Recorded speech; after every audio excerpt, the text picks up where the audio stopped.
But what I see is the oldest generation not really understanding how to be affectionate.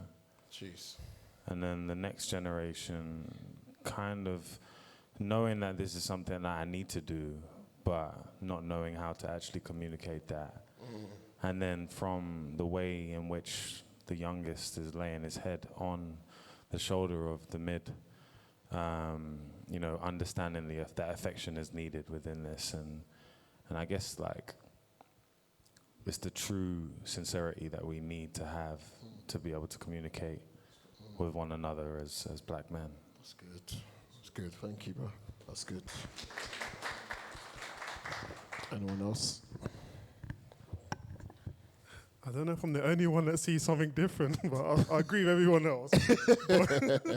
I think I can see pain, and it could be, is the the grandfather, is he sick? So what I see, is there some sort of suffering? Is he going through illness? And basically holding on to him in terms of the pain, just to appreciate. And obviously the youngest one feels it more, and obviously the middle one's able. So that's what I kind of saw when I looked at the picture. Okay. That's good. That's good. Thank you. Round of applause, guys. I was going to say, one thing I see is I don't think I've ever had an embrace like this. Jeez.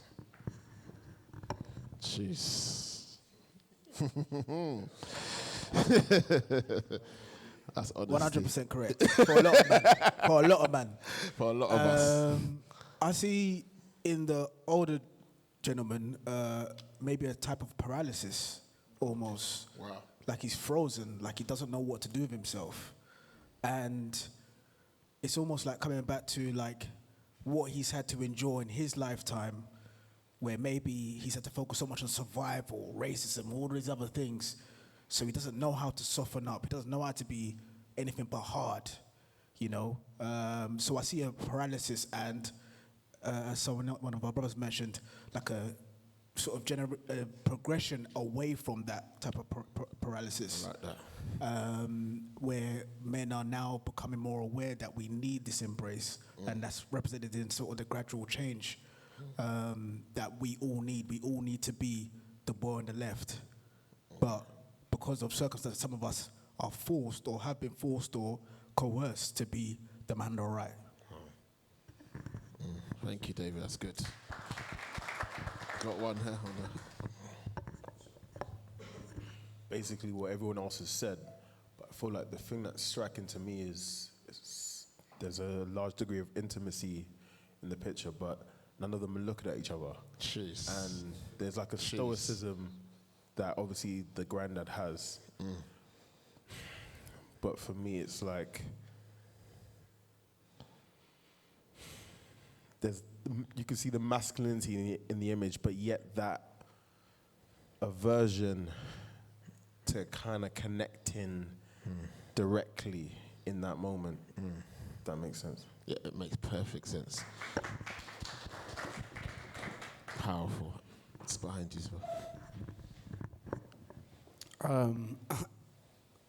I recognize the picture because I know where it's from. Okay, you got so it's a bit biased, you know. But this Last Black Man in San Francisco, and you should definitely watch it. From the context of the picture, do you mind if I give it away a little bit? Yeah, I mean, it's an open question. Yeah. Well, I guess this I remember this being from a scene where the granddad built a house, and basically they're getting gentrified out of the area that the granddad has built. So there's a dilemma, and from what I see three people responding to a dilemma in a different way, with different levels of vulnerability and different levels of acceptance. But I also kind of see by the way it's kind of stacked up on each other, it's very clear to see from just, you know, the maturity on their faces, the age difference. But if you go down to Blackfriars, there's a sculpture outside the BT Telecom office, and it's 5 heads stacked on each other, and at the top is a baby, and at the bottom is an old man. And that sculpture is called The 5 Stages of Man. And it's based off Shakespeare, how he talks about masculinity as it develops across the ages. And if you look at the sculpture or Google it, you will see a direct correlation in there somewhere. So, yeah, it's a lot that I see. That's good. Thank you, bro. Anyone else? Can I quickly say something? Of course. So I'm looking at Jonathan Majors, who's the man in the middle, Yeah. and I'm looking at his eyes. His eyes, they speak volume, because it's kind of like he's in a battle between the past, which is his dad, Yeah. and the present, which is his son. Okay. And he's like a bridge, and it feels like the weight of the generations, which is symbolic of him being in the middle anyway, the weight of the generations rest on him. And I see optimism, but I also see doubt as well. Doubt from looking back, and I guess optimism maybe looking through the lens of his son. And I think that's where a lot of men are today. They're a bridge. They recognize the past. They're looking at the future, but the weight of the present is a lot. And you're looking into space. If you look at his dad's eyes, I mean, when you posted this on Insta last week or so, his dad looks lifeless. Whereas for him, he's like, he's in between life and death. And I think, yeah, that speaks out to me the most. And obviously, it speaks a lot more because I watch Creed as well. Yeah. And there's been a lot of talk about Jonathan Majors, how he was portrayed in the film, and then also a lot of the press release after, and the commentary on himself as a man. Yeah. The speculation about his masculinity. Yeah. So it's there's a lot to be said about this one. Thank you so much, E-Man. Anyone else? Let's hear, bro. Man, like, what you saying, G? Yeah, so I really love this film, and it was really interesting hearing what everyone said, because like there's a lot of things that, you know, people said that were really pertinent. I won't like spoil it, but I will say that kind of having heard what people have said and thought about the film and whatnot. So the guy on the left, basically the guys either side of Jonathan Majors, they both have like experienced pain, and Jonathan Majors is kind of, like you say, like the bridge in a way. And it's just interesting to see how he plays that role almost in facilitating the intimacy, is what I'll say. Because he's kind of like a neutral character that hasn't been through what the other two have been through. Okay. So yeah, it's just really interesting to hear what everyone had to say. That's good. Really. Facilitating the intimacy, and that's deep still. Sorry, what was the name of the film? Last Black Man in San Francisco. Okay. Okay, yeah. Yeah, I picked the picture on purpose just to pick a random picture of black men embracing in the line of the subject. So whether you've seen the film or not, I just wanted to see what you guys see when you see this. I want to just pick on something that Dom said. I just want to ask the room, have any of you guys embraced like this with your brothers or your dad? You can just put hands up or not. That's about 1, 2, 3. That's about an eighth of the room. What about your mum?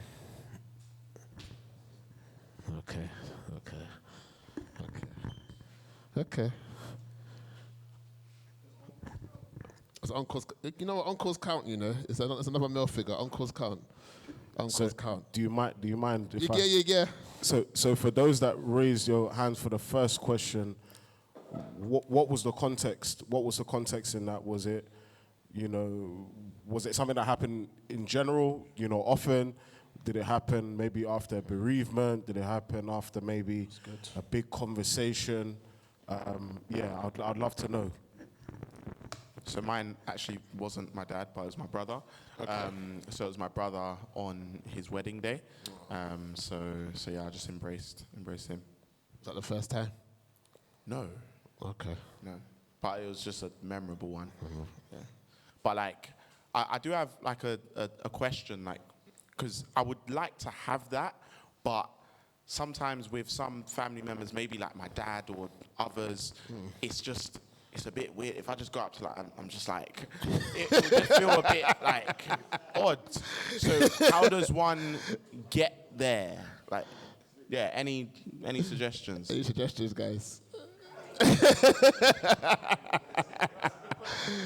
He's a Nigerian man, so it's a very good question, bro. I don't need to stand up every time. But in terms of context, for me, culturally, that was just something that was bred from a very young age. Where are you from, sorry? Jamaica. Okay, cool. So, wow. No. One house. Continue, my bro. Yeah, so from a young age, my dad was dealing with like bipolar.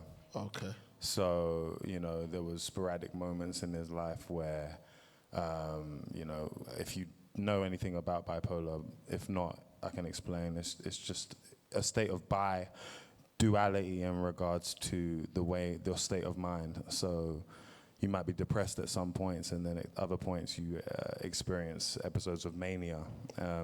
Your subconscious and conscious doesn't have a handle on itself, so you lose that handle. So from a young age, my mom had pressed into me, it's important to be open and be vulnerable, and to truly have community. It is that stage that we have to get to, to be empty, then we can be beside one another and truly know one another. That's good. But that's not always the case based off of where we're placed. And it kind of reminds me of scripture, and I can't remember exactly the specific one, but it speaks about fathers, sons, and children, and the way in which in life as men we grow through those stages of being children and then being sons. But to become a father is to allow for ourselves to extend oneself. To truly love is an action, right? To truly love is to give, like we were given Jesus, to die for our sins, and it's that extension of yourself that then allows you to excel another man, or another person in general. So I think it is just that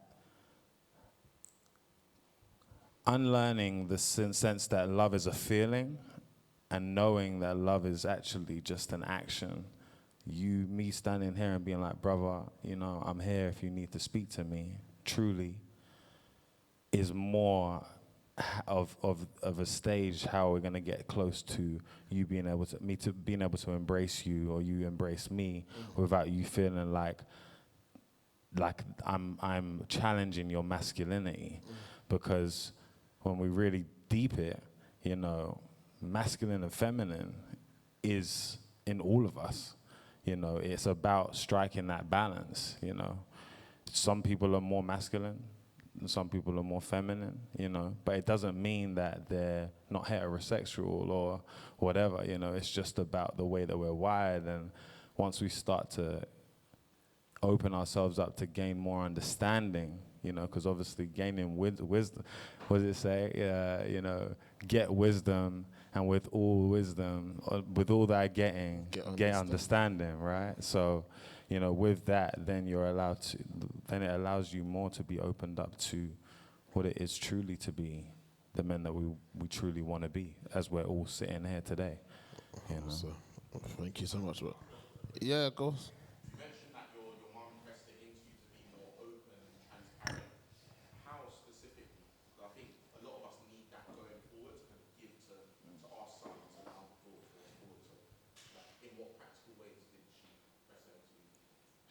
talk more, you know, like, you know, it's funny. Us men sometimes will go out, let's say with a girl, right?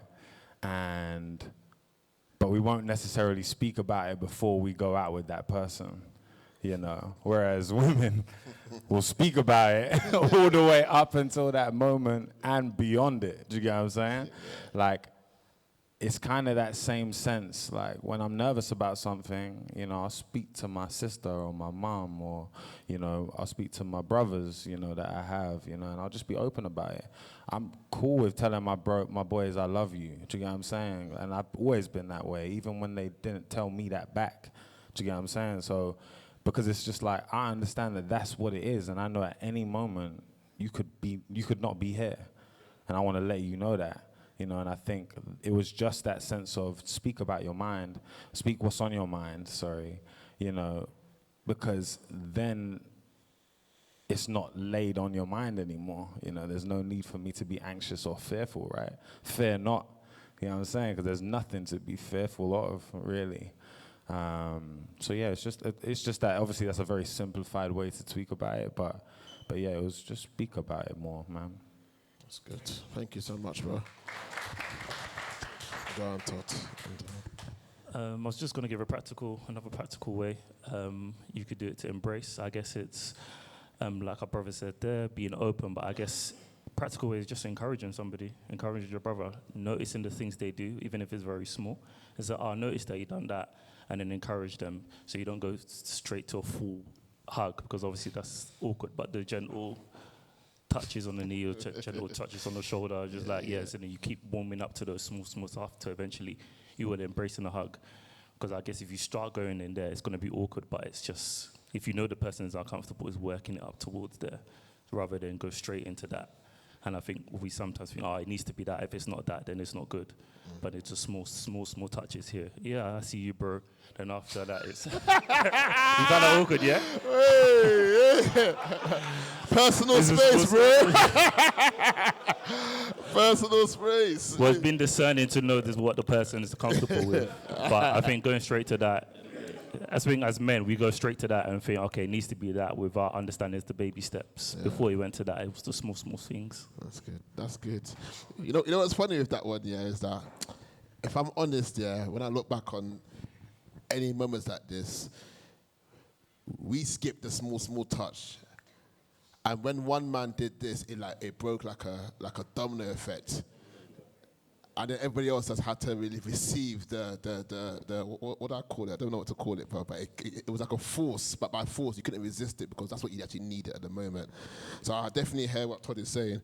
I think there are practical ways of starting small, but sometimes, depending on how necessary the moment is, it requires the strength of a bulldozer to be like, yo, come here, and just, you know what I'm saying, kind of thing. So yeah, interesting still. My boy V at the back, and then sorry, you got it. Then I just wanted to echo what brother at the back was saying just now. How love is an action. Yeah. Because sometimes there are people that you can see they require love, but you actually don't love them. You don't even know them. So that being said, exercising love through actions. That's how. That's to me how it's demonstrated through actions, in a sense of, okay, you might need to identify there's a moment where someone's feeling quite sad, depressed, or you've missed them. You need to take charge of that moment, and even like the brother said just now, the small step, whether it's just a pat on the knee or anything, it needs to be an action, because in that moment in time, that's where you'll then build the relationship. And then you can, like you were saying. When you say action, then obviously you are emphasizing this touch thing. So is action purely touch, or is it deeds, acts of service? What are you saying when you say action? I suppose it can be, like you mentioned, various things. So it can be deeds. It can be, I suppose, expression of words. It can be touch. It can even be your presence with someone, just being there for them physically, on the phone to them, and these are very small actions that give someone some reassurance that they have someone for them. Okay. So cool. Seizing the moment for me with action is the key point. Awesome. Thank you so much, bro. Round of applause, guys. Because I've been intrigued to know, like, how many of you guys here know that you're loved by your boys? Why? Why? Just shout out why. That's 1, 2 words. They tell you. The actions. What actions? So they're consistent, yeah? Checking in.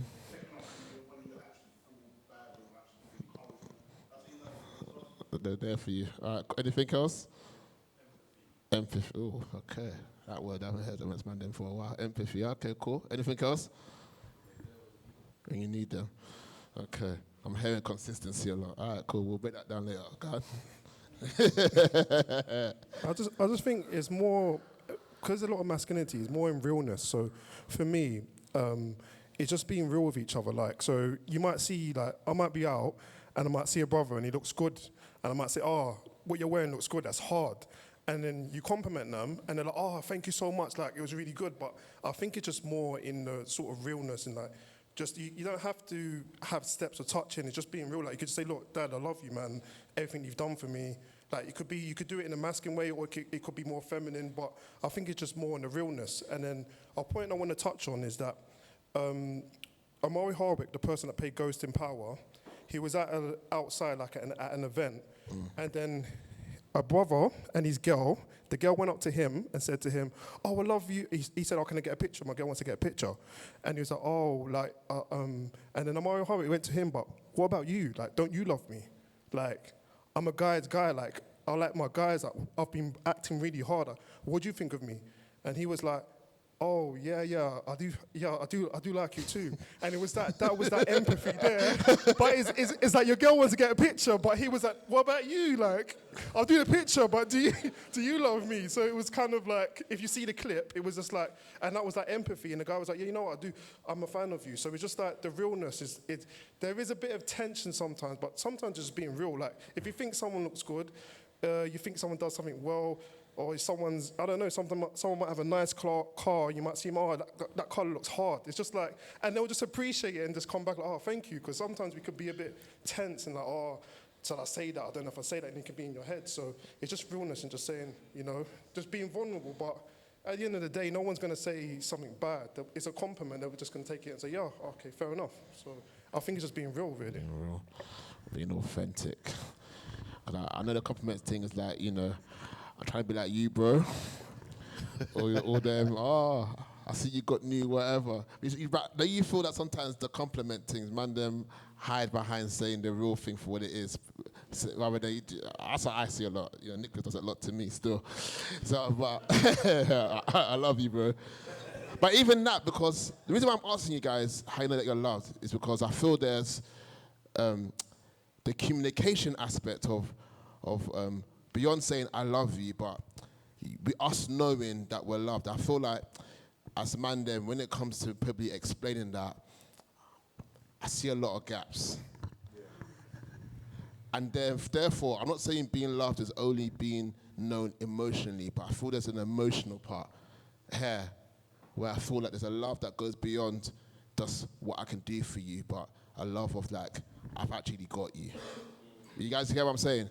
My English is failing me small, but because I asked you guys what, and most of us spoke about being there for us when we needed them, which is really good. That means you're around authentic people that are down for you. But yeah, let me not go ahead of my schedule. You know what? I need to. What you're saying, I agree, because I hear what the mandem are saying. I do think, especially for a lot of mandem, I think we believe that our mandem love us by faith. And I'll explain. I'll explain. Because in general, yeah, we know. But, you know, as the scripture says, a brother is born in the day of adversity. Yes. And that is the piece where, as we've grown up, I'm not talking about when we were on the road, for those of us who were on the roads, but maybe where we are now, where we're working, or, you know, we've got jobs, we've got girlfriends, fiancés, families, X, Y, and Z. That adversity that comes during life, I feel like a lot of men shy away from sharing what we're going through or how we're feeling with our brothers. This is not for everybody, but I do come across a lot of brothers who fall in this category. We know that, you know, if we tell our brothers will try at best to do what they can, but we're missing the piece where we actually feel vulnerable enough to share with our brothers, I'm actually going through times of adversity. And I feel like why sometimes men we can do that is because if I share my adversity or if I share my feelings, one, would you be able to handle it? And two, if I do share it with you, would you be able to do something about it? Okay. So that's why I say, when we ask questions like this, I feel like we say yes. For some of the men were saying, yeah, our man them say they love us. So I hear that. Yeah. But I feel like sometimes there's this element of faith where we're like, yeah, they'll come through for us. Yeah. But that adversity hasn't, and I'm not, like I said, I'm talking about recent times. I'm not talking about when you used to hang, you know, on road and used to run around on road, and if, you know, it came down to it, your boy would back you. I'm talking about now, like when you're going through the trenches. You know, I'll use yourself as an example where you spoke earlier about, you know, business and challenges, and you know, there's some brothers that I know that maybe are going through business adversity and wouldn't share anything. It's kind of like, well, this is something that I have to go through and I just have to man through it. And if people do ask me how I'm doing, it's just part of life. So you would naturally, not you per se, but people would respond, you know, yeah, just little challenges here and there. What the challenges are, you won't say. Because if you do, it may open up a can of worms. But yeah, that's what I say by faith. Thank you, Emmanuel. Thank you, brother. And I think what you were touching on, Yes, sir. those gaps. Because when we're talking about love, Yes. we kind of give like a half summary. Like, I got you, bro. Love you, bro.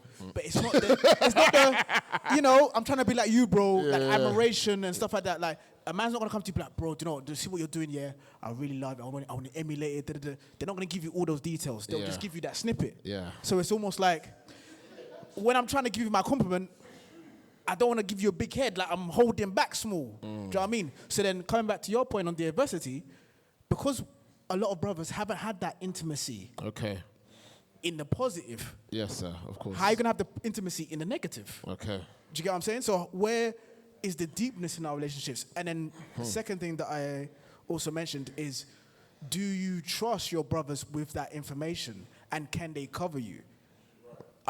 If you show your naked self to somebody, will they cover you? Because there's people out there that will weaponize it against you if you're not careful. Do you know what I'm saying? So that's why, to a certain degree, that's why sometimes there may be an inward doubt or inward lack of trust in people that you may have, and it may not even be the brother. It could be you.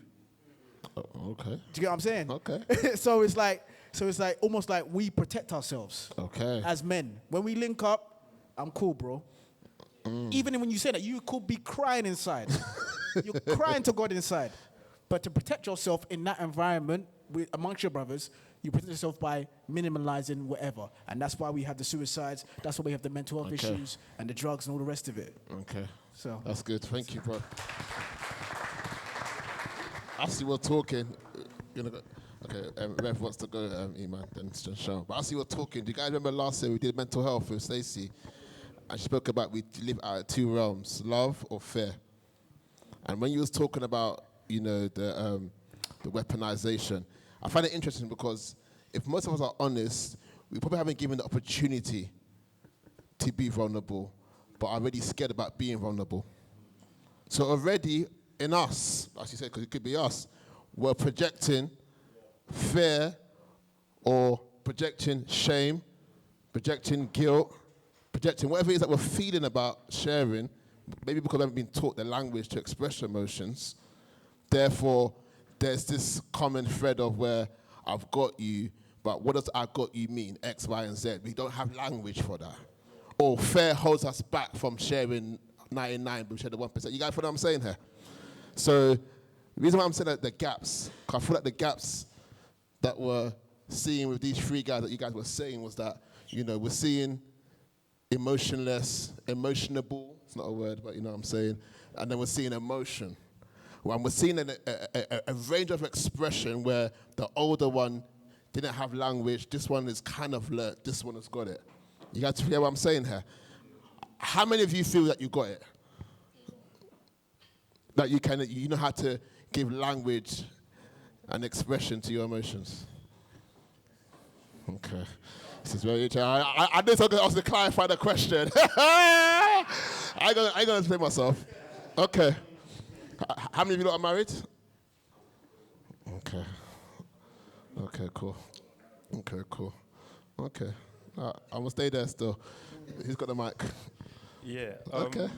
I was just gonna say, as much of a cliche as like a safe space is, Yes, sir. these days, yeah. Yeah. I think like the level of intimacy here Yeah. is like a deeper thing, innit? Like for man them to get this close to one another, and it just is what it is. Whether we're gonna call it masculine, feminine, or whatever, everybody has their own like thresholds for comfortability. Yes. And I think to get to this point, Yes, sir. is like a deeper thing. And for me, it's acceptance, like creating an environment where people feel like they're in a safe space. It's like, it's not something you can talk through. It's not like individual deeds. It's like a pure feeling that we all feel when we know we're in an environment where whatever form we come in, we're gonna be loved. Yeah. Okay.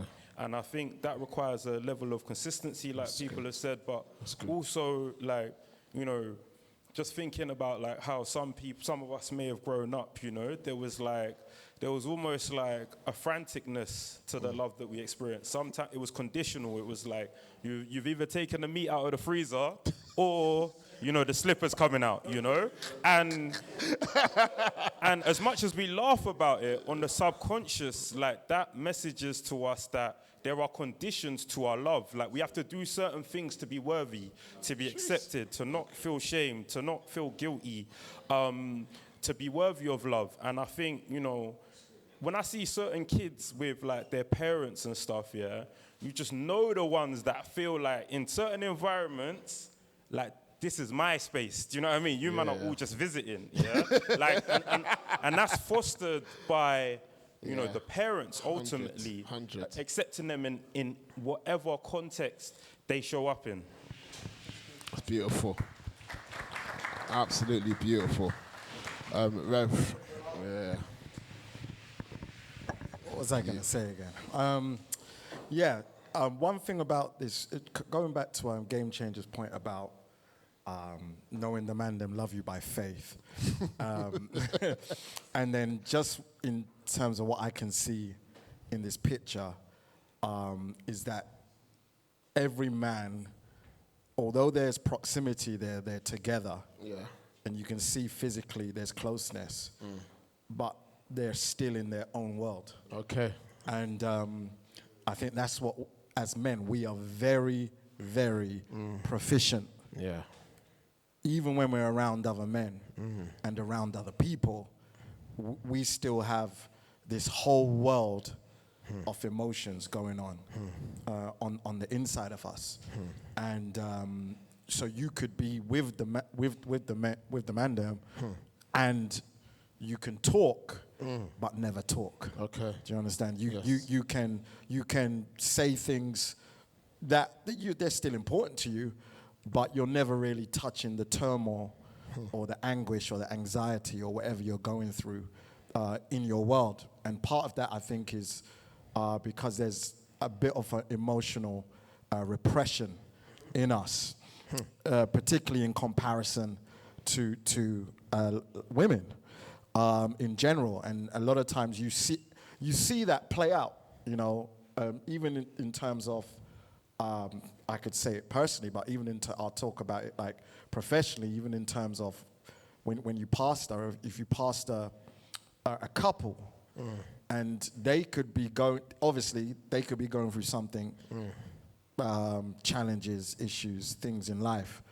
and it seems like the first one to express, of course, yes, it's the wife. Yo, we are in trouble. It's the wife. The storm has hit our house, and it's the wife. And I could be seeing that man, talking to that man every Sunday. Every Sunday. And then on the drive home with my wife, she'd be like, oh, yeah, Mrs. whatever said such and such is going on. I'll be like, what? What? So we've been talking. Yes, sir. And the devil's been in your house, Yes, attacking sir. your children, your family, your finances, your health. And we've been talking all this time. Yeah. And you've never mentioned it. But I get it, because I'm a man. That's probably what I would do as well. Yeah. I'm gonna try and truck on through. I'm gonna handle it as a man. And I think we've got to recognize that as emotional underdevelopment. Wow. We're emotionally underdeveloped.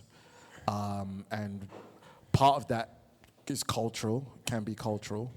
And so there's some things that we have to unlearn, and that we're unlearning right now in times like this.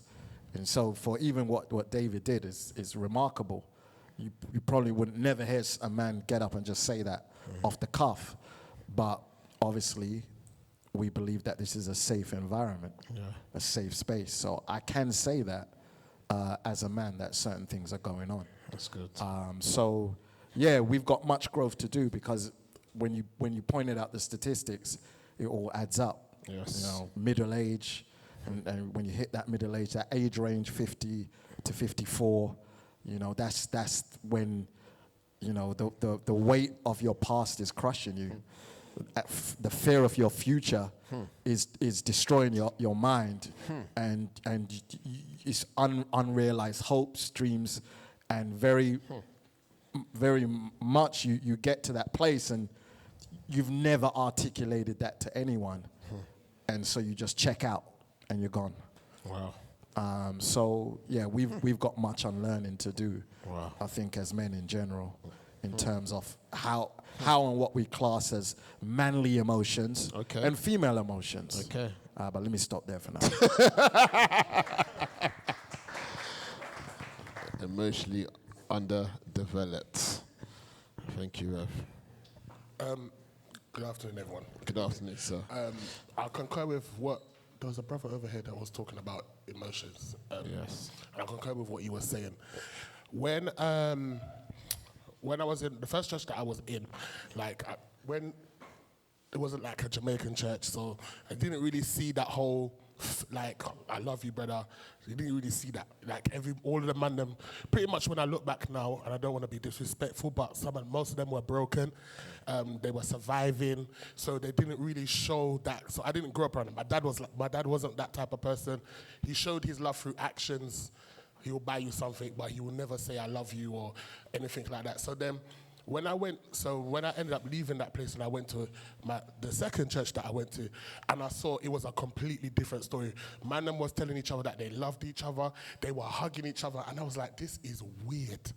I felt, and I was like, man, these man, they're not too right. That's what was in my head. That's what I was saying. But then as I grew, I was like, I am the one that is broken. Because this is, when you read scripture, you see the examples, Jonathan and David, you see people telling, so I was like, oh, I'm the one that needs the healing. And then, so obviously I've gone on the journey. And to the point where I said, God, I need to be healed. My manhood needs to be healed. Because even the other day, my pastor, my current pastor now called me just to say, bro, I love you. I was like, is there something you see in the spirit? Because I'm not used to it. But then I'm learning now to accept that kind of thing. So as you grow, as I move along, I'm in that journey where I'm like, okay, I'm getting the healing, I'm understanding, expressing your emotions. I'm understanding. So when our brother over here said that he was from a Jamaican background, and they were like, he was taught to express his emotions. I was like, wow, that's good. That's why I made that. I was like, because I'm not used to that. I'm from the, so. That's good, man. Thank you. Last two, we're going to go into the next slide. Yeah, sorry. Just back to, I think what you said before about when you asked about people's dads. Yes, sir. I'm thinking about my own dad. He's a very good storyteller. Okay. So, but if you don't listen to him properly, you might clap at the wrong moment. So my dad, for people who don't know, he's Igbo. So he was born during the Biafran War. Okay. If you hear him tell the story, you wouldn't think that what he went through was traumatic, because you'll be telling it like it was like an old folks tale. So there's one story where he was in church, and like the guerrilla army came to storm the church, so he had to get smuggled out. But the way he would say it, you'd be thinking, "Wow, wait, hold on, he was 7." Wow. But he would say it like he was doing sports day and then he was playing. You say, wait, hold on, that's not a fun story. Like that's such a traumatic experience. But he wouldn't explain it like that. Yeah. Another time he was explaining how, back in boarding school, it's not like here, they'll be beating you up and then you'll go back, they'll steal your beans. I said, Dad, you were bullied. He goes, nah, that's just how no, Dad, you were bullied. This is not a fun story, but you're sharing it like it's like it's fun. I said, this is not normal, and this happened to you for years. And I think the way that has affected him, I don't think he's acknowledged it. Okay. And I've seen that a lot in there's like 2 extremes. So it's either my dad who doesn't acknowledge it, or other people who will be like, the devil is a lie, and just say I'm not going to accept that about myself. I was like, yeah, but we are still made up. Our experiences make up how we view things, 100. how we respond to things, 100. why we maybe the reason why your dad is angry all the time is because he grew up being bullied at school, but he's never accepted that.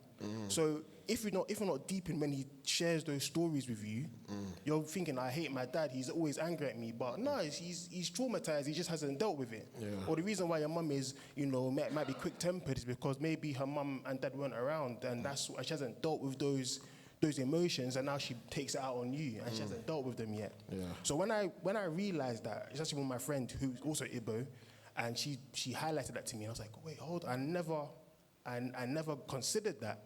So it allowed me to be a bit more merciful towards my dad. I was like, well, maybe he's just going through things and he just hasn't really accepted it. That's good. And how that relates to me now is like, I can share, like for example, Todd is one of my closest boys. I've known him basically all my life. So I can share something with Todd and it's not weird because he reciprocates that to me as well. Okay.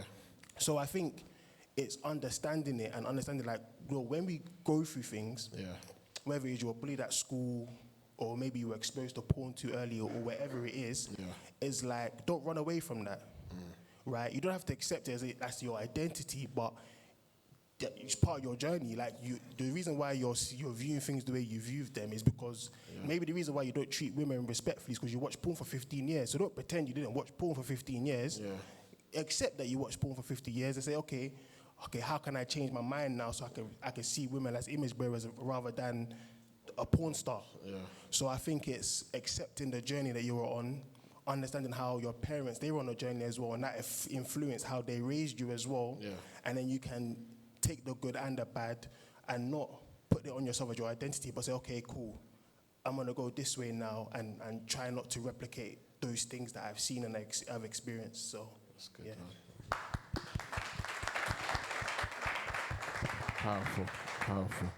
Powerful. Was that the last person? Powerful. And I think even what Trade shared kind of puts an onus on us to not put on the other person the responsibility to express what we can initiate first. And I think if we're going to be talking about love, it's not always about, what we can get. Love is given, right? So I think what he said was powerful because maybe a lot of our relationship with our dads, because a lot of you guys said you haven't experienced this with your dad, maybe it might require us to be the breakers of that hard shell through us demonstrating what it is that we actually longing for within. So I want to challenge you guys that maybe we should accept that they can't give us something they don't have. And maybe what we are longing for, we can initiate. And by God's grace, God willing, that can both be a river that will flow 2 ways. So something to consider as well as men. We've touched on some good topics that we'll get back to, I'm sure, as we dive in more tonight about Men Don't Cry. I've got about 3 videos, very short, YouTube short videos that I want us to watch. They've got wide spectrums, got some interesting guys that I will caveat, I don't agree with their doctrine, but I'll put them there for discussion's sake. So nobody say that Ayo is promoting X, Y, and Z. Disclaimer. And we're going to discuss the points they raise, because I think all them make points that I think a lot of men secretly believe, might not confess publicly, but when the safe space, so tonight we'll discuss that we secretly believe, And I think also builds the narrative behind the statement that men don't cry. So I'm going to put on this guy called Matt Walsh first, and we will discuss afterwards. Rare exceptions. Oh, wow. What happened, fam? Can be made to this rule, but we make far too. Let me start again. And should not cry in public. It is unmanly and dishonorable. Rare exceptions can be made to this rule, but we make far too many exceptions. And the exceptions are pretty obvious. A loved one dies, your child is born, your bride is walking down the aisle at your wedding. In the latter two cases, a dignified tear or two may be acceptable, but please don't turn the faucet on. There's no reason to go overboard. Let's try to prove a point. Other exceptions can be imagined. We've talked about some of them before. Perhaps, for example, you're saying goodbye to your family before embarking on a 3-year voyage to Mars. Maybe you're watching the end of the movie Rudy. Aside from those rare occurrences, the point is that men should comport themselves with a certain level of stoicism and dignity, learning to control their emotions and projecting an image of strength, of someone who is composed and in control. Agree? Disagree? Please to the next video. I don't know what that was. I don't know. Yeah, this is scary. Does this guy have a large following? Yeah. It's the same guy that was. Yeah, it was a woman. Remember that on Dr. Phil, right? Is that Dr. Phil? Yeah, Matt Walsh. Yeah. He's a Catholic, yeah. He's not small time, he's big time. Wowza. So all of us disagree then, yeah? Anyone agree? Nobody agrees with anything he said.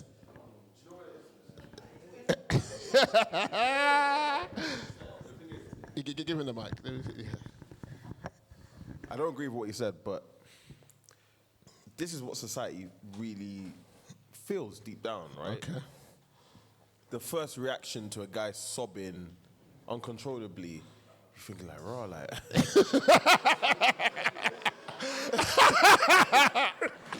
So, do you know what I mean? And that's amongst men. Chin up, fam. If you add, let's say there's a woman in the room, it changes the dynamic even more. You're like, oh man, like so. So do any of us agree with that? It's not that we agree, but it's like an instant reaction. Let's be real tonight, man. There.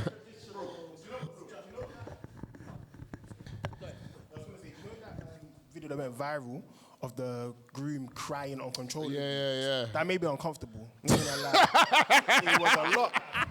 I already told my grooms, if it happens to me, bang me in my chest. No way. Bang me in my. Why you crying like that? I thought, why you crying like that? Like, I thought it was, no, because the way he was crying. Why was you uncomfortable? No, the tears, like, it felt more than joy. It felt like it was a lot, like, wow. Yeah. The bride looked uncomfortable. Like, it was a lot. No comment still. My wife knows them. Anyway, Bad thing. Go on. Bad thing. I think it's like the perception of men crying like a hopeless cry. And I think to a certain degree, we're looked to as the leaders of our household, the leaders of our little world that we're walking in. And it's like we perceive sometimes as men, and sometimes the world perceives us, that if we have a hopeless cry, it makes us weak. It makes us look like we're hopeless, that we don't know where we're going. We're not the strong pillars that are supposed to lead our family in this way. Which, I understand that, but Scripture says that His strength is made perfect in our weakness. Okay. So it's like, if we can never admit that we're weak, when can God be strong? Because if I'm strong and I'm the alpha male and I'm that guy, where's God? Do I need God? I've got it patterned. I can do everything. Through Christ who strengthens me. I will take that part of the Bible, but the weakness part I'm not going to take. Okay. Why? It's a question. Why? Why can't you take that? Why can you take, I can do all things through Christ who strengthens me, but you can't take the weak parts. You can't take the crying parts. You can't take the parts where David's running in the wilderness, running away from his pursuers, and he's crying. He's lost his wife, his children, everything when they came and pillaged their village. Why? Why can't we? Why do we pick and choose? Why can't we be all of the things that God says about us and still be the man at the end of the day? Good question. I think the issue is the marketing of crying, how it's branded. The marketing of crying. Yeah, I'm a creative. I'm an advertisement. So that's the way I'm thinking. Because the points that you brought up, all of those points, where people were crying, it was at sad moments and points of weaknesses. Okay. So it wasn't at moments of strength. The points are where you feel, so in order for men to feel, in order for me to be strong, is always that I'm not going to cry. Because crying is always related to weakness. Okay. So in order for me not to be seen as weak, I'm not going to cry. So if I want to be strong, the image of it is don't cry. Which is why that's why I say there's marketing in the wrong way. Okay. We've got 2 more videos, short videos, and we're going to dive more into this. Brilliant question, man of God. I've got a response to that. I've got a response to the narrative that you've shared, because I think it's a good point that you've made. But Okay. No problem. This is one of the main reasons why men prefer to go and cry in silence. You are not his father. Sorry, baby. I'm sorry. Sorry. Oh, dude. Calm down, baby. It's okay. We're all here. We're all here. I'm here. So while the guy is there crying in silence, right, because you're a man, the woman gets a shoulder. Look what they said. Oh, we all here for you. Mind you, she was only crying because she got caught.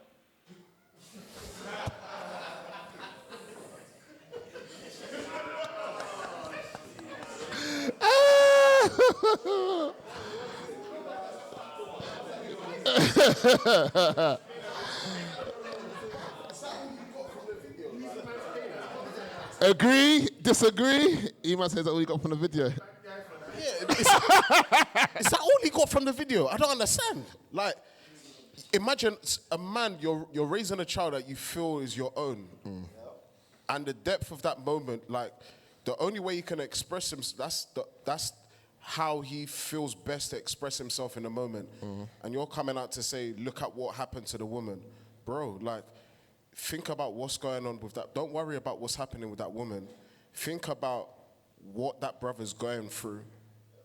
Think about the weight of the tears. I'm looking at that man thinking, bro, like, I thought this was my son. This is still my son. Yeah. Shanda. And that's why I hate content like this. Sorry, guys, I'm passionate. I hate content like this because it's like, you jump on your phone, you put a video out, like, you're misguiding the audience to focus on the woman. And the man is there weeping, but his weeping carries more weight than the woman who's sobbing loud. So men rather cry silently. Bro, the person who's carrying the weight of this, I don't want to do the comparison thing, but that guy's carrying a heavy weight. And he's focusing on the fact that he's crying silently. Sorry, man. Any other contrary thoughts? Well, I actually thought that was his point, to say that actually they're focusing on the lady when she got caught. It's him that actually should have the sympathy from the others. That's what I thought it was, or am I wrong? Yeah. That's part of the point, yeah. That's where I saw it. But anyway, yeah, that's what I want to say. Anyone else? Yeah, it's back to my point. My brother said the marketing of crying. And what it is that if you see a woman cry, it's kind of normalized. So, like, for example, sometimes if you see some things that sometimes a woman might cry about something random and it's just acceptable, a guy will just go over to her and be like, oh, and I've actually seen the full clip, and during the end, obviously the judge asks about the man because obviously the woman got caught, but it's just that she cried straight away and it was to do with her, and he's just weeping a tear, and he's actually in the right, and then people were still comparing that he's crying. So it's just a marketing of crying, and I think it's never really going to be accepted. Like, there's got to be like something serious for a man to cry, and I think if it was the other way round, let's say it was the other way round, and let's say the man was in the wrong, whatever, got caught cheating. Do you see how that video would change? It would change dramatically, I see some wouldn't it? shoe flying. Okay. Anyone else? One more. Sean, last person. Yeah, I think it's really funny. I think, yeah, like everyone's been saying, the marketing of crying, it's like... Wow, that's a new phrase now. Hey! It's coined a phrase. Trademark that, bad boy. Trademark that. The marketing of crying. But yeah, I think we're conditioned, like what I think everyone's been alluding to, we're conditioned as a society to respond to females crying in a certain way, right? But where, if I can refer to what you were saying, bro, yeah? Like, where it gets super awkward with men crying is because we haven't been conditioned to have a response to men crying. Okay. So it's very, very awkward and uncomfortable for people looking at men crying because we don't know what the next step is. You know, if there's a female, it's like console her, blah, blah, blah, blah. There's an almighty, you know, list of next steps to take. That's deep. So, yeah, that's what I have to say anyway. Because essentially what you're saying almost sounds like, you know, men have been dehumanized, man. Like, after a man cries, we sometimes don't know what to do. We become memes. Hold tight, MJ. Oh. Michael Jordan crying. Michael Jordan. That's a meme. Then there's the other one where the guy has a... Yeah, when that... I think there's a boy, I think he's gay. Tyrese crying. There's that one where the guy goes, meh, and he starts crying.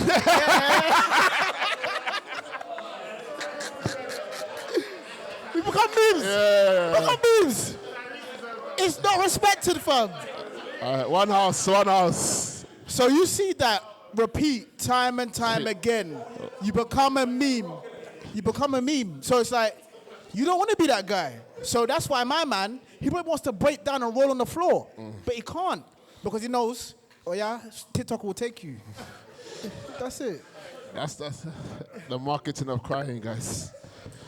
Okay. Last video, and then we're going to go in. And I repeat, disclaimer. I do not support.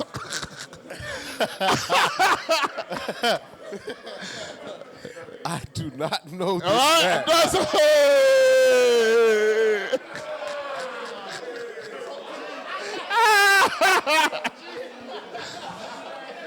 I repeat, I do not support. Market research, bruv. All right, guys. Men don't cry. I've cried. I cried in my coffee. I cried once in 15 years. But the point is, I'm not saying you should never cry. Default reaction to adversity should not be tears. There should be a big barrier that prevents tears, allows you to logically try and find a solution and get to work, put action in place, as opposed to sitting there crying. When I say men don't cry, like, oh, you're toxic, natural, you're insecure. Real men cry. I disagree. Real men control their emotions, and they act regardless of emotions and make logical decisions. That's what a real man does. And we need to be teaching men to be self-controlled. You can't teach men to be self-controlled if you start pulsing pills the second you're sad. That's not self-control.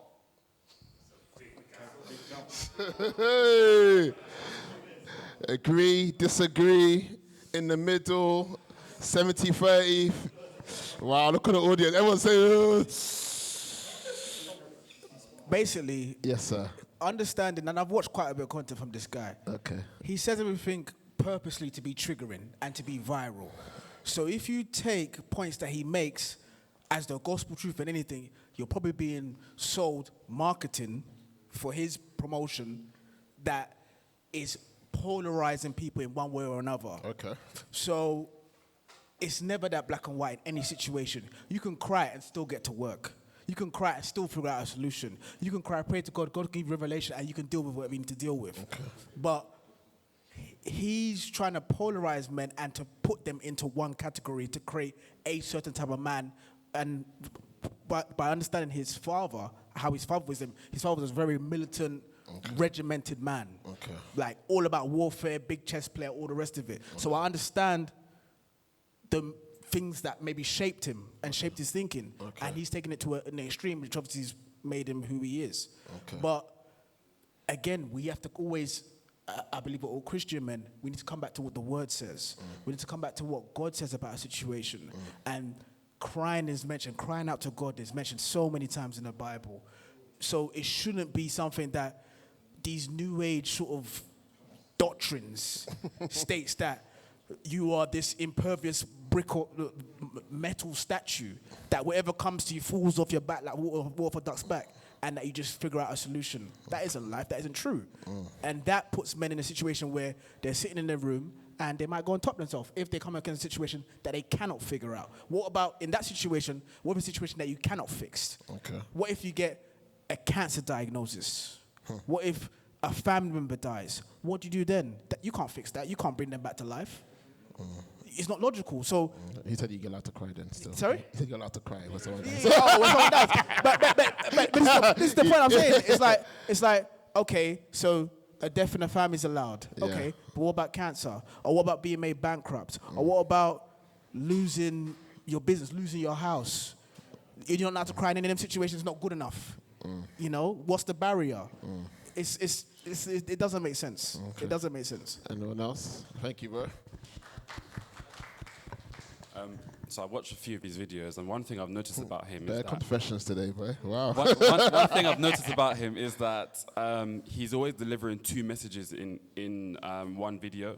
So in the first message, he's talking about men's natural instinct is to give an action or or give a fix. And there's been, maybe pulling it back now, has any of us been in a situation where we're talking to a girl, she's got an issue, and she's like, just listen. I'm not asking for a solution, just listen. So that is the first part of it, is that as men, we try and find a solution. Oh, let me do this, let me do that, let me try and fix it.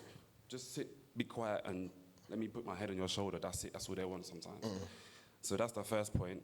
The second point now, he's talking about crying.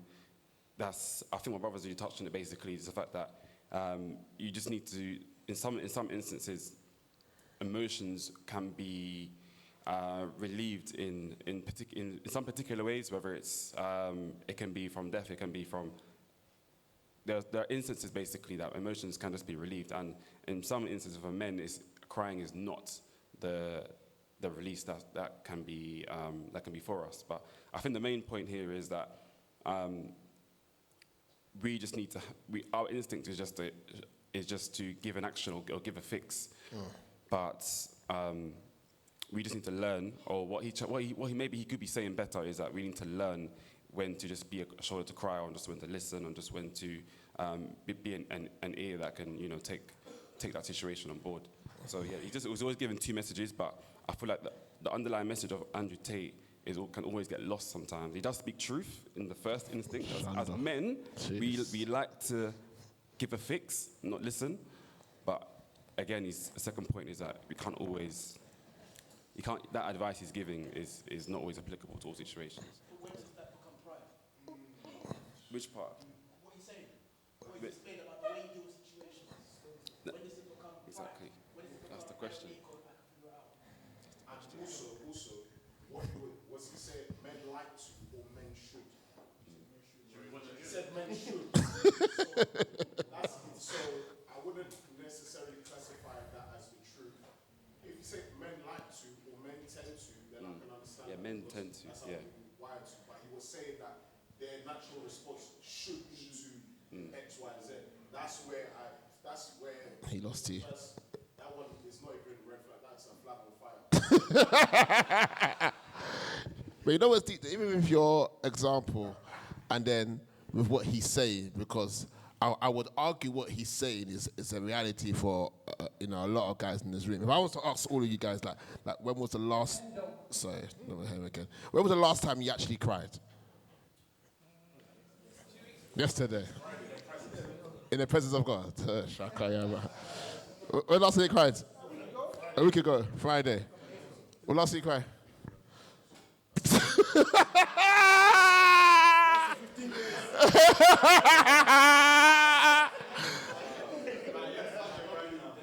Day before yesterday. Yeah. Sorry, pass him the mic, please. we're talking about crying. Yeah. I feel like in the privacy of your own environment, I feel like that's not an issue. I don't think there's an issue with crying. I think it's like where the space you're inhabiting, who you're around. Okay. Like, do you know what I mean? And that's kind of where it gets a bit more complicated. Do you feel comfortable crying around other man? Do you feel comfortable crying around women? Yeah, I feel a lot of people cry, but it's just where it's happening. Is it public or private? You guys agree? When last did you guys cry? When last did somebody cry? Has somebody cried this year? Jeez, it's been a good year for me. No tears of joy, bro. Who hasn't cried this year? My voice had high. Okay, that's good. Okay. Very, very interesting. Was that privately? Okay. My bro said, when was the last time that you cried in front of someone? Can I answer that? The last time I cried in front of someone. Male or female? Female. Counselor. Interesting. Wow. Therapy. I done therapy, and she was talking to me and talking about my life and talking about my brokenness from when I was young, and I had no choice but to just release it. I had no choice but to release it, and I cried. And then she asked me this question: "How do you feel?" And I said, I feel lighter because I was able to let off the tears from the childhood me that I always held in. So for me, it was like I let go of everything that I struggled with from the broken place. And then I had to realize that. So as I said, I spoke to you earlier, I do journaling, and for me, I had to kind of talk to that childhood me and say it's okay to actually let it go. Wow. That's where I'm at, man. Powerful, man.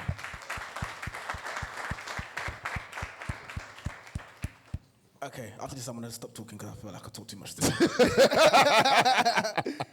But I'll share something that no one apart from my wife knows.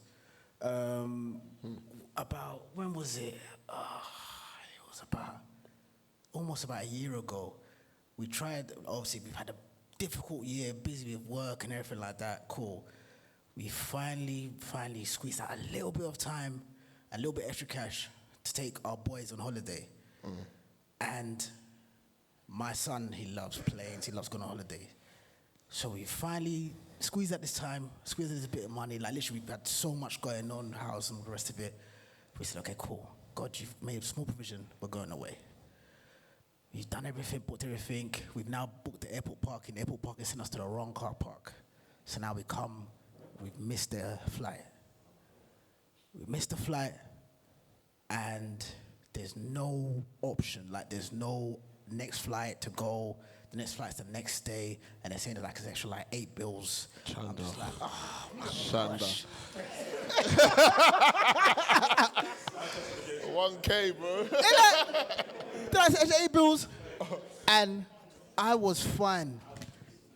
It's when my son went, basically I had to take them to sit in the Costa because I had to go and get the car from the airport. It was far away, the shuttle bus, all the rest of it, and bring it back. He's thinking we're going to go through checkout because he's been bare planes. He's been on like 6-7 holidays. So he's thinking we hand over the bags, we go through the gate, he knows what's going on. From time we've taken our bags back, and we're now walking towards Costa, and he's like, oh, but we've eaten already. I want to go on the plane.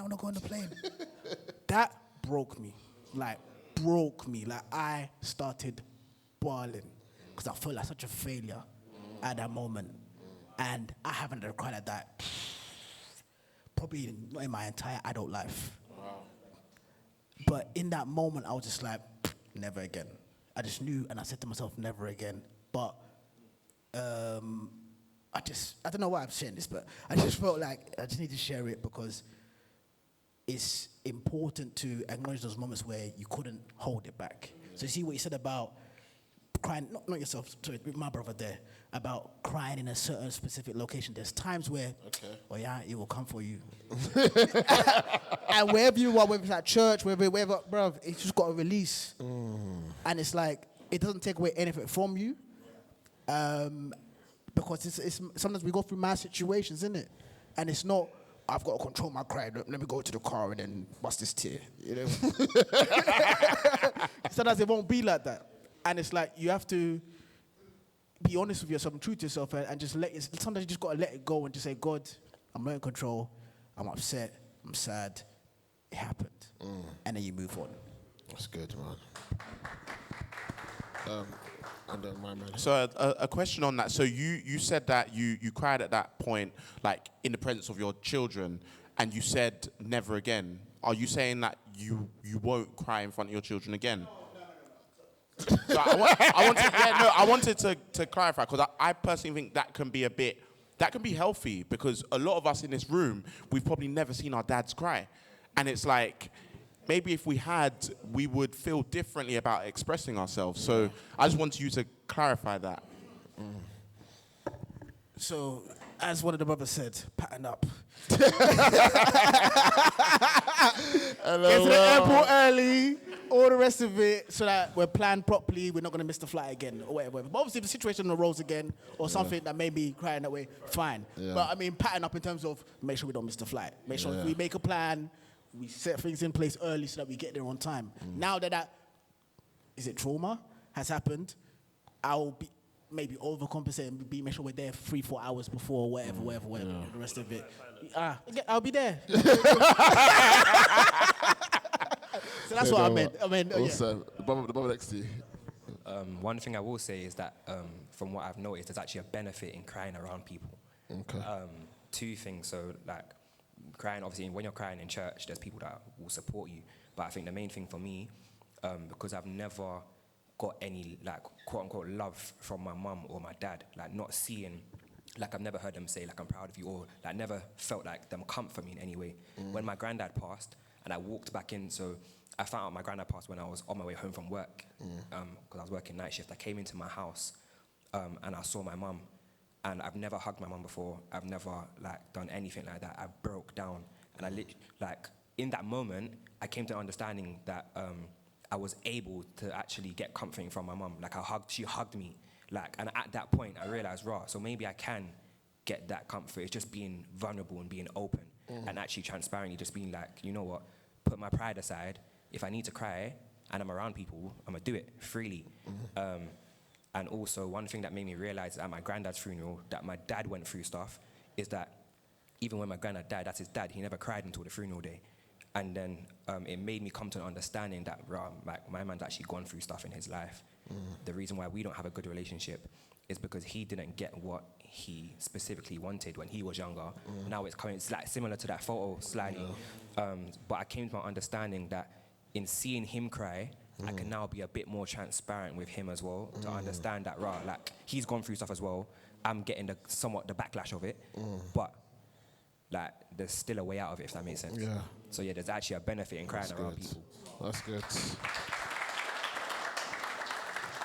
And what I think you saw there was that your dad was humanized. Humanized. And I want to deep that point more, guys, because I think when we do use the word strong, pride, we're projecting imageries of things that aren't really real or tangible. The marketing of crying. It's a false image, if I can use that word loosely. So sometimes, and I think what you're saying really is that, guys, us seeing it from those that we need it is the breakthrough moment. Amen. Amen. Yeah. I won't preach. To answer your question about when was the last time I cried, last time I actually cried, it was actually in front of my partner back in December on Christmas Day. I can remember it. She was playing a particular song that kind of reminded me of when my grandma passed away during COVID. I don't know what happened. We were just talking on, and then I just started crying. And then I remember Nikki telling me, like, my fiance Nikki telling me, babe, I've never seen you cry, because normally I don't cry. Like, I just don't normally cry. But do you know what? I felt like free, like what the brother said. You just feel free.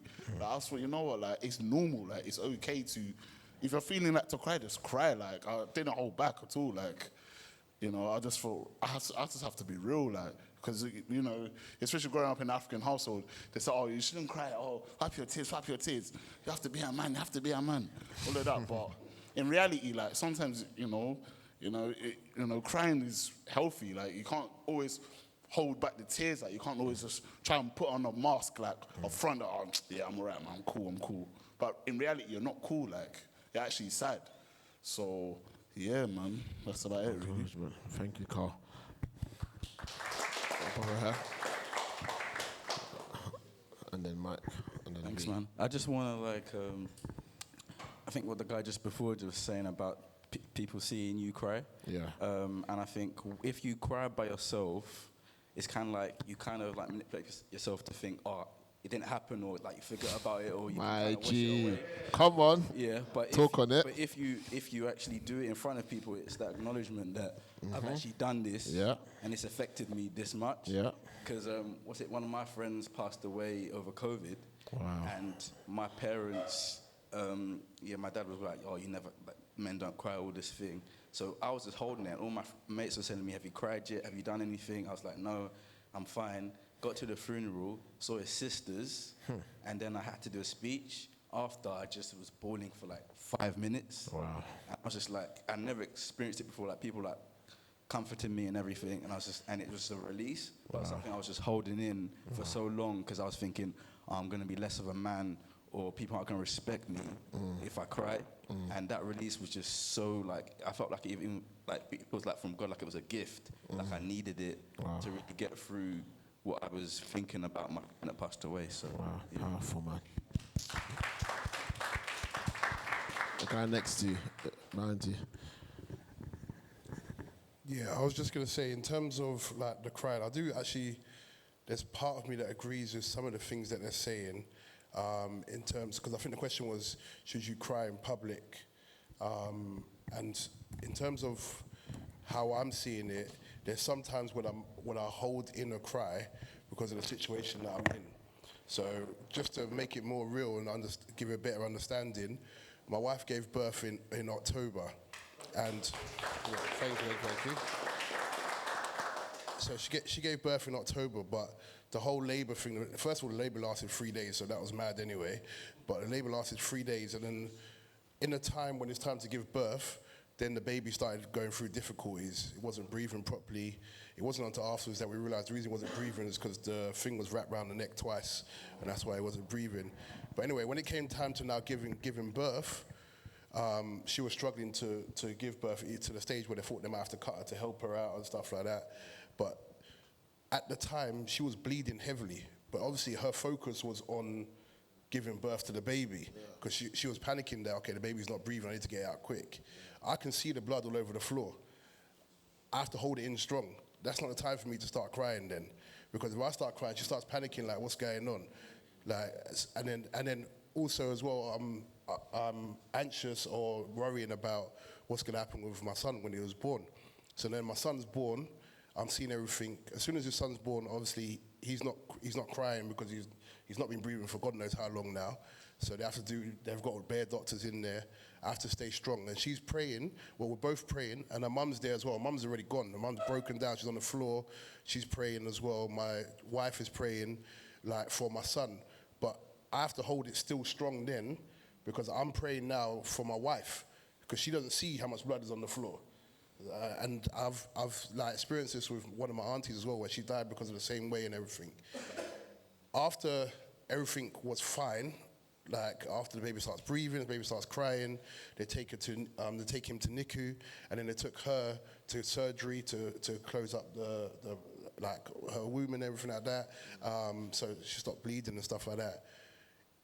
I still had to clear the room, and the doctors there were rubbish, man. So literally after everything happened, no one telling me what's going on. The mum's still on the floor. I have to try and console her. So still I ain't got time to let it out, what I'm feeling. And then I have to clear the room, so we go to the next room. We go to the next room, and then when we're sitting down there, my sister turns up as well. She's in the waiting room. She comes in, and then that was the time for me to let go. And then that's when I cried. I was like completely let go and everything like that. But I felt at the time I had to hold everything in because I had to be strong in that moment. But it wasn't because I didn't want to show people that I couldn't cry. It was because in that moment, as the head of my household, I had to be strong in that moment and kind of guide my wife through it. Like, okay, keep going. And I think if it's in that situation, then it's a bit different to you're holding in your cry. Yeah. I think in that situation, that might be a time when you're like, okay, you need to man up and be a man in that situation, and then let it out afterwards. So, okay. Get my applause. I like the story because obviously it's a real life story, and I agree with everything you're saying. Now I'm going to go back to the point I made at the beginning about language, because you said key words that I think we can debate whether that's the word to use to express in the moment. So obviously you not crying, you said that equals you being strong. That's where I would disagree. Not saying that he's not. I think what you did was wisdom, more than it being whether you were weak or strong. And the reason why I'm echoing that is because obviously we knew what he was saying, right? But then we can see how entrapped we are with our language and what we express, which still subconsciously makes us still conditioned to think that if I cried when grandma's crying and wifey might possibly die, that I'm weak or not strong. Yeah. No, like I said, what he did was right.